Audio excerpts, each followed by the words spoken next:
तुम्ही अधोक्षजपेक्षा कर्तबगार आहात.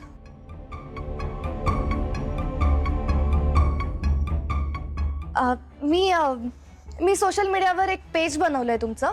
आतापर्यंत खूप चांगला रिस्पॉन्स येतोय. गुड. हे बघ, निवडणूक जिंकण्याच्या दृष्टीनं मी जे काही करणं तुला अपेक्षित आहे ना, ते माझं नाव वापरून तूच केलंस तरी चालेल. ग्रेट. डोंट वरी, सगळं छान हँडल करेन मी. बाय. बाय.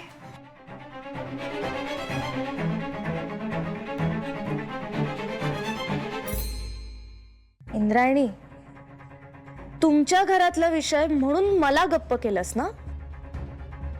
आता बघ मी तुझ्या घरात कशी घुसते ते.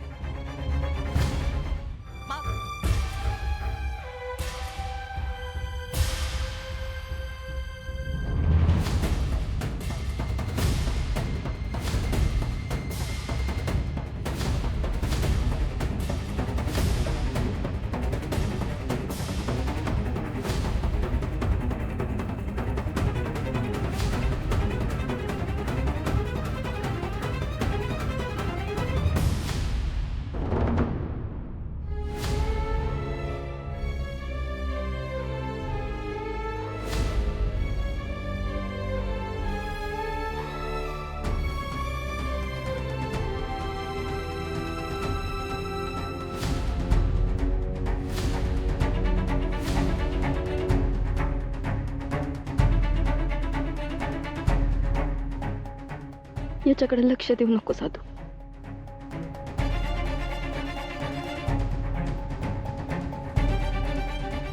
मी इलेक्शन मध्ये हारावं म्हणून तुझ्यावर वार करताय. तरी सुद्धा लक्ष देऊ नको साधू. अजिबात नाही. हेच वार मला कणखर बनवतायत. आईचा मोठेपणा न करणाऱ्या या नालायक लोकांना मी त्यांची जागा दाखवूनच देईन. इंदू, मला माहिती तू या फुसक्या लोकांच्या फुसक्या चाळ्यांना भीक घालणार नाहीस. उलट माझ्या मागे डबल फोर्सने उभी राहशील. इंदू, तुझं कामच मला ही निवडणूक लढण्याचं बळ देतं. माहिती मला माहिती यात मी जिंकणार म्हणजे जिंकणारच.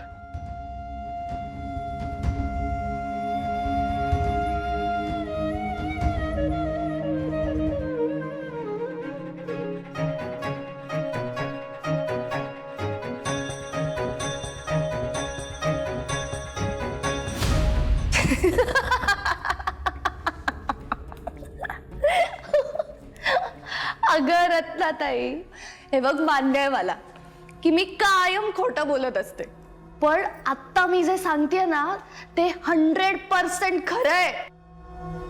अगं, मी माझ्या डोळ्यांनी पाहिलं. जी लोक कायम तिची तारीफ करत आली आहेत ना, तीच आज थू थू थू करत होते. इंद्रायणी बाजूला झाली की दिग्रसकरांचं घर पत्त्याचा बंगला कोसळावा तसं कोसळेल. हिसकोटाची चांगली संधी चालून आली आहे.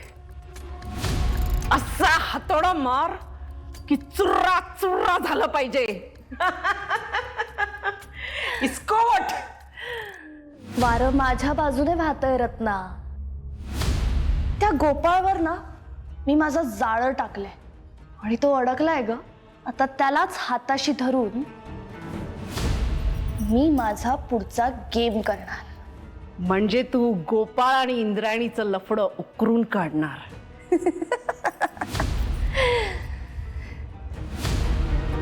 योग्य वेळी योग्य हत्यार रत्ना. गोपाळ माझं हत्यार आहे. हा, आता त्या इंद्रायणीमुळे ना बिचारा खूप हर्ट झालाय ग, पण त्याच्या सुडाच्या आगीवर आपण आपल्या पोळ्या भाजून घ्यायच्या. या इलेक्शन मध्ये गोपाळला सपोर्ट करून मी माझा पुढचा रस्ता मोकळा करून घेणार आहे. अगदी बापासारखाच नासका विचार करतेस.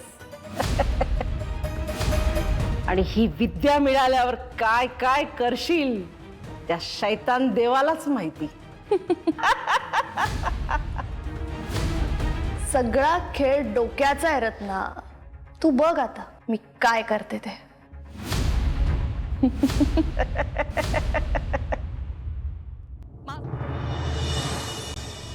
रस्ते सुधारणं, गावातल्या तरुणांना नोकरी, शहरात सरकारी नोकरी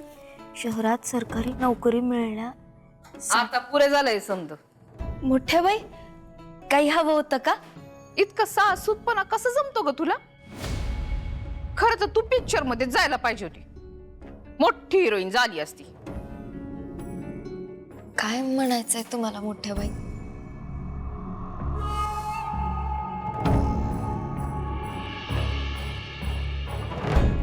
मी काय म्हणणार ग, पण तू तर गावाला ट्रेलर दाखवलास.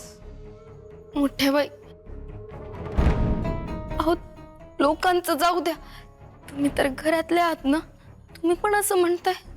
पुन्हा तेच. मी काहीच म्हणत नाहीये, अख्खं गाव बोलतोय. अख्ख्या गावात दिग्रसकरांच्या नावाची बदनामी केलीस. खरं तर लाज वाटायला पाहिजे तुला. माझं पोरग काही बोलू शकत नाही, ते काही बोलत नाही, पण मी त्याची आई आहे, मला कळतं ना. नालायकच आहेस. माझी सून झाली हे माझं दुर्दैव. मोठ्या बाई, अहो माझ्यावर विश्वास ठेवा, मी खरंच काय चुकीचं केलं नाही. अध्यक्ष शपथ. ऐ, शपथ सुटली म्हण. शपथ सुटली म्हण. म्हणजे शेण खायचं तू आणि माझ्या पोराच्या जीवाशी खेळायचं. शपथ सुटली म्हण. शपथ सुटली.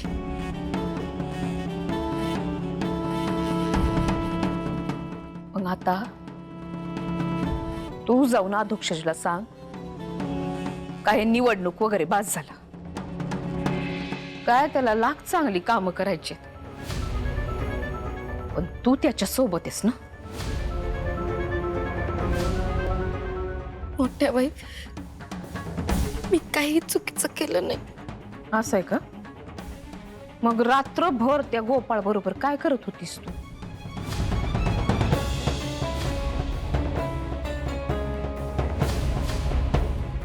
चल सोडतो तुला.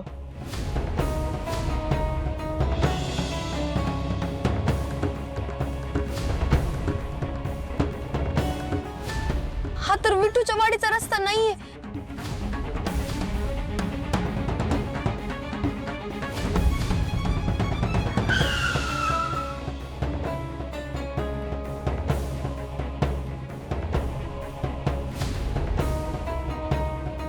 काय करणार होते मी? तू काहीच नाही केलं. जर का तू स्वच्छ चारित्र्याची असशील तर साबित कर. पुरावे दाखव, मग बोल.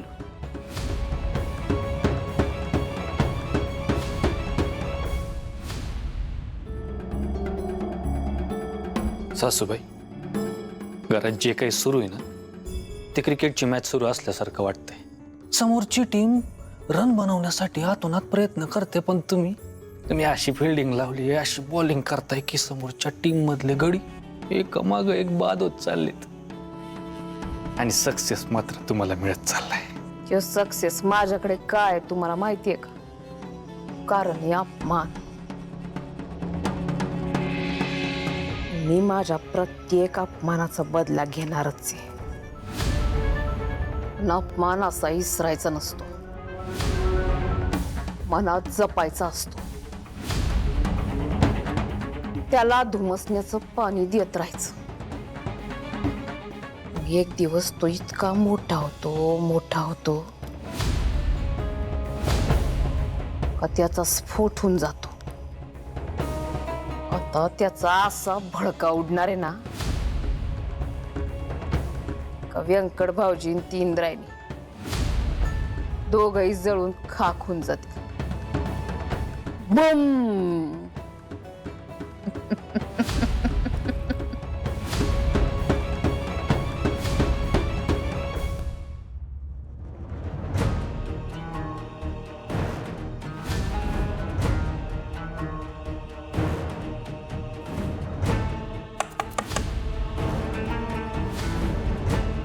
साक्षात इंद्रायणी देवी आज इकडे आमच्या खोलीमध्ये कसं काय? त्या दिवशी लिफ्ट देताना तर नको नको म्हणत होती, माझ्याशी गाडीमध्ये एक शब्द बोलला नाही, कामाशी काम फक्त. आणि आत्ता इथे का? कशासाठी?